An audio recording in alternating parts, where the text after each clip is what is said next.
saying that even married people can wear their welcome out. Right.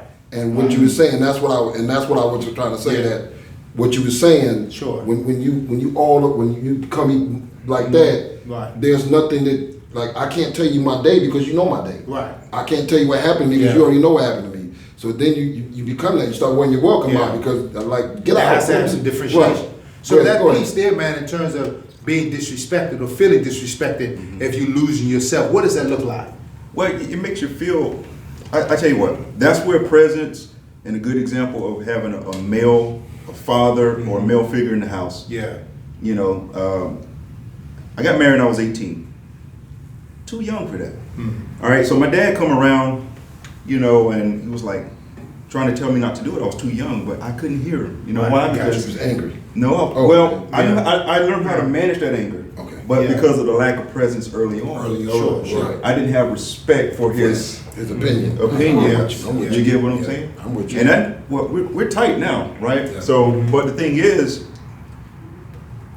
going through that, and then my ex-wife's father being such a domineering figure and a religious type of Gotcha. figure, he controlled everything that we did. I was so immersed in everything about her, I was lacking. It was never about me. It was never about how I felt, what I thought, or my opinion about anything. And that affected my relationship with her, her family, and my own children. And that goes back to the lack of fatherhood. Because, like I mentioned earlier, my self-esteem was already gone. You know, I looked to other people for assurance, Yeah. acceptance. Yeah. You get what I'm saying? Mhm. Oh yeah, absolutely, man. Yeah. Absolutely. I think one of the things,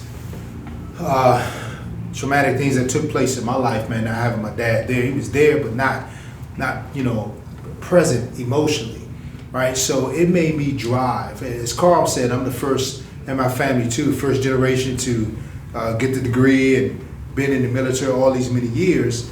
I think the makeup that I desperately desired, man, is that I wanted to be with a wife, be married, and be that person to say, hey, here I am, I'm gonna be a faithful guy, and in this relationship, I'm gonna do that, and I'm gonna go get degrees, I'm gonna make sure I'm driven, I'm taking care of the family, but the actual emotional presence, I was not. I was definitely providing and trying to do that, but did not know how to be present. And I want to say I'm still struggling. I'm still learning, man. I'm gonna be real. I'm gonna keep it real. I'm still struggling. And I think for me, man, what the Army did was when they sent me to become a clinician, and becoming a clinician and learning how the mind works and the emotions, and then having to go through therapy. Oh, yeah. And I'm sitting across the table. That person is thorough, knowing how to pick your brain and ask you questions and look at you and go, "You lying?" Or you know, it made me recognize that I had blind spots that I wasn't aware of. I was oblivious, and so it definitely has caused some pain. But I think sometimes, as you said, that sometimes experience. You said too, Carl. Experience can be the best teacher. Well, for me, it was. It definitely takes a bite out of you. It does. It took a lot of Yeah, man, it takes a bite out of you. Yeah. But you have to make sure that, you know, even though the experience takes a bite out of you, you got to either use the experience to drive Absolutely. you, or you can sit there and have a pity party. Absolutely. So again, Yes. when you realize that, you know, you and your spouse is not working, the thing about it is, it's never going to work if she's trying to meet you and you trying to meet her, because both of y'all are constantly moving. Absolutely. So the target is here, and by the time she gets to where you were this year, next year you move again, and then the same thing for her. And then we as men trying to provide all the time, we miss it, and before we know it, we come home and like, who is this? Right. She's like, who are you?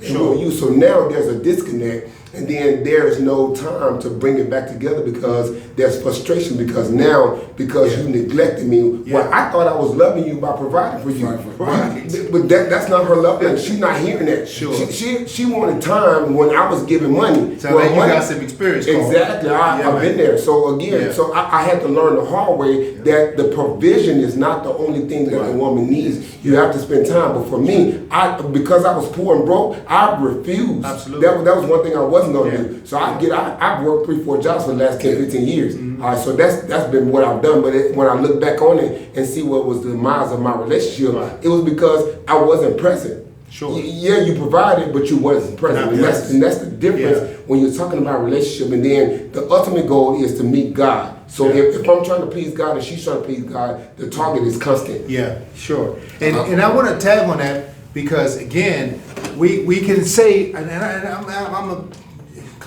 theologian, preacher, pastor, chaplain, whatever, all of the other acronyms and clinician. I want to say also religion is good plus therapy. Yes. I recommend therapy for real. Yeah. Yes. So, and then also how we define God, right? How we define God too. Whether you, my big chef here is Buddhist. You know, I'm with people who are Christian, people who are Muslim, from folks who are just not believers at all, right? But here it is. We can still be Christian, but there are different sects of Christians. So when we say God, our perspective of God can even be far left or far away, right? So it has to be, I mean, digress, I'm going to say greater than, nothing greater than God. I want nobody to say, well, God, he should something great. I'm just saying there has to be some clarity and understanding of how we view ourselves. You have to be on one accord. You have to be, man. Yes, or yes. even one accord that goes back to the differentiation.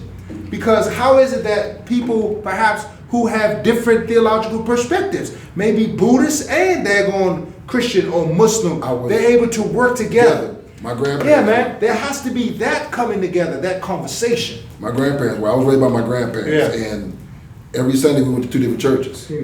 My grandma was Baptist, my grandfather Pentecostal. So it was like in the morning we went to her. In the morning we'd go to his, in the evening we went to hers, and you know. But they 45 years. Sure. They man. together. Yeah. But you know, it was the beliefs was kind of the same. They were, you know, but they had different religions, and it was like, okay, you know, I was like, man, we gotta go to church all the time, you know.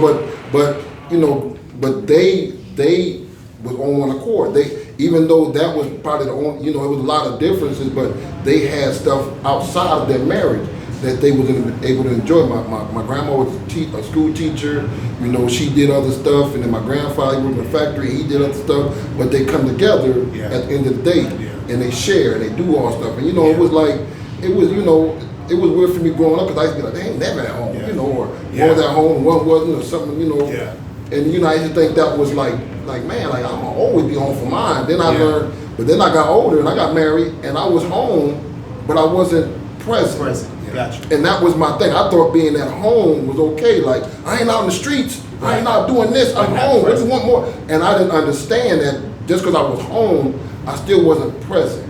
And I had to learn that. Like now, me and my wife, we do date. We do. We go on dates. We do.